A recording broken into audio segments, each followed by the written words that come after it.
Iran ಜೊತೆ ಮಾತುಕತೆ ಮುಂದುವರೆದಿದೆ ಎಂದ ಟ್ರಂಪು ಯುದ್ಧದ ವಿಚಾರವಾಗಿ ಇರಾನ್ ಜೊತೆ ಮಾತುಕತೆಯನ್ನು ನಡೆಸ್ತಾ ಇದ್ದೇವೆ.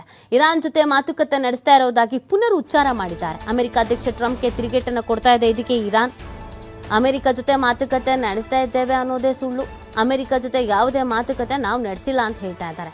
ಟ್ರಂಪ್ ನೀಡಿರುವ ಹೇಳಿಕೆಗಳು ಸತ್ಯಕ್ಕೆ ದೂರವಾದದ್ದು, ಇದೆಲ್ಲ ಸುಳ್ಳು ಸುದ್ದಿಗಳು ಅಂತ ಇರಾನ್ ಸರ್ಕಾರ ಸ್ಪಷ್ಟನೆಯನ್ನು ಕೊಡ್ತಾ ಇರೋದು. ನೋಡಿ, ಟ್ರಂಪ್ ಒಂದಾದ್ಮೇಲೆ ಒಂದು ಸ್ಟೇಟ್ಮೆಂಟ್ಗಳನ್ನು ಕೊಟ್ಟರು. ಮಾತುಕತೆ ನಡೀತಾ ಇದೆ, ಅವ್ರು ಸೋಲ್ತಾ ಇದ್ದಾರೆ, ಎಲ್ಲ ನಾಶ ಮಾಡಿಬಿಟ್ಟಿದ್ದೀವಿ, ಪರಮಾಣು ಇಟ್ಕೊಳ್ಳಲ್ಲ ಅಂತ ಹೇಳಿದ್ದಾರೆ, ಅರ್ಥಪೂರ್ಣವಾಗಿ ಮಾತುಕತೆ ನಡೆಸ್ತಾ ಇದ್ದೀವಿ, ದೊಡ್ಡ ಗಿಫ್ಟ್ ಕೊಡ್ತಾ ಇದ್ದಾರೆ, ಈ ಥರದ್ದೆಲ್ಲ ಸ್ಟೇಟ್ಮೆಂಟ್ಗಳನ್ನು ಟ್ರಂಪ್ ಕೊಟ್ಟಿದ್ರು. ಆದರೆ ಇರಾನ್ ನಾವು ಈ ಥರದ್ದು ಯಾವುದು ಮಾತುಕತೆನೇ ನಡೆಸ್ತಾ ಇಲ್ಲ, ಇದೆಲ್ಲ ಸುಳ್ಳು ಅಂತ ಹೇಳ್ತಾ ಇರೋದು. ಅಮೆರಿಕದ ಜೊತೆಗೆ ಯಾವುದೇ ರೀತಿಯಾದಂಥ ಮಾತುಕತೆ ನಡೆಸ್ತಾ ಇಲ್ಲ. ಟ್ರಂಪ್ ನೀಡಿರುವ ಎಲ್ಲ ಹೇಳಿಕೆಗಳು ಕೂಡ ಸತ್ಯಕ್ಕೆ ದೂರವಾಗಿರೋದು, ಇದೆಲ್ಲ ಸುಳ್ಳು ಸುದ್ದಿ ಅಂತ ಇರಾನ್ನ ಸರ್ಕಾರವೇ ಸ್ಪಷ್ಟನೆಯನ್ನು ಕೊಡ್ತಾ ಇದೆ. ಹಾಗಿದ್ರೆ ಟ್ರಂಪ್ ಯಾಕೆ ಸುಳ್ಳು ಹೇಳ್ತಾ ಇದ್ದಾರೆ? ಟ್ರಂಪ್ ಹೇಳಿದೆಲ್ಲವೂ ಸುಳ್ಳ ಹಾಗಾದರೆ? ಅಥವಾ ಇರಾನ್ ಈ ರೀತಿಯಾಗಿ ಹೇಳ್ತಾ ಇದೆಯಾ? ಹಾಗಿದ್ರೆ ಯುದ್ಧ ನಿಲ್ಲಲ್ವಾ? ಸುಮ್ಮನೆ ಟ್ರಂಪ್ ಒಬ್ಬರೇ ಯುದ್ಧ ವಿರಾಮ ಅಂತ ಹೇಳಿದ್ರ ಹಾಗಾದರೆ ಅನ್ನೋ ಪ್ರಶ್ನೆಗಳು ಹುಟ್ಕೊಳ್ತಾ ಇದೆ. ಆ್ಯಕ್ಚುಲಾಗಿ ಏನು ನಡೀತಾ ಇದೆ ನೋಡಿ, ಈಗ ಟ್ರಂಪ್ ಏನಾದರೂ ಮಾತುಕತೆಗೆ ಹೋದ್ರು ಅಂದರೆ ಅದು ಜಾಗತಿಕ ಮಟ್ಟದಲ್ಲಿ ಆಶ್ಚರ್ಯಕ್ಕೆ ಕಾರಣ ಆಗುತ್ತೆ. ಇದೇನಪ್ಪ ಇರಾನ್ನ ಮುಂದೆ ಟ್ರಂಪೇ ಮಾತುಕತೆಗೆ ಹೋದ್ರಾ ಅಂತ.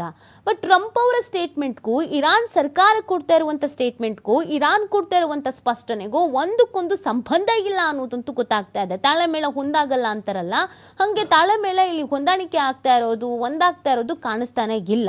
ಇರಾನ್ ಜೊತೆ ಮಾತುಕತೆ ನಾವು ಮುಂದುವರಿಸಿದೀವಿ ಅಂತ ಟ್ರಂಪ್ ಹೇಳ್ತಾರೆ, ನಾವು ಆ ಥರದ ಮಾತುಕತೆನೇ ನಡೆಸಿಯೇ ಇಲ್ಲ, ಇದೆಲ್ಲವೂ ಸತ್ಯಕ್ಕೆ ದೂರವಾದದ್ದು ಅಂತ ಈ ಕಡೆ ಇರಾನ್ ಹೇಳ್ತಾ ಇರೋದು. ಹಾಗಿದ್ರೆ ನಿಜವಾಗ್ಲೂ ನಡೀತಾ ಇರೋದು ಏನು, ಸದ್ಯದ ಸಿಚುವೇಶನ್ಸ್ ಏನು, ಇದು ಪ್ರಶ್ನೆಗಳಾಗ್ತಾ ಇದೆ.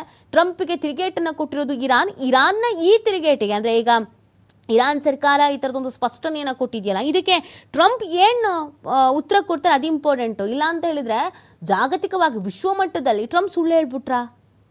ಹಾಗಿದ್ರೆ ಟ್ರಂಪ್ ಯುದ್ಧವನ್ನು ನಿಲ್ಲಿಸೋದಕ್ಕೆ ಈ ಥರ ಎಲ್ಲ ಸುಳ್ಳು ಹೇಳ್ತಾ ಇದ್ದಾರಾ?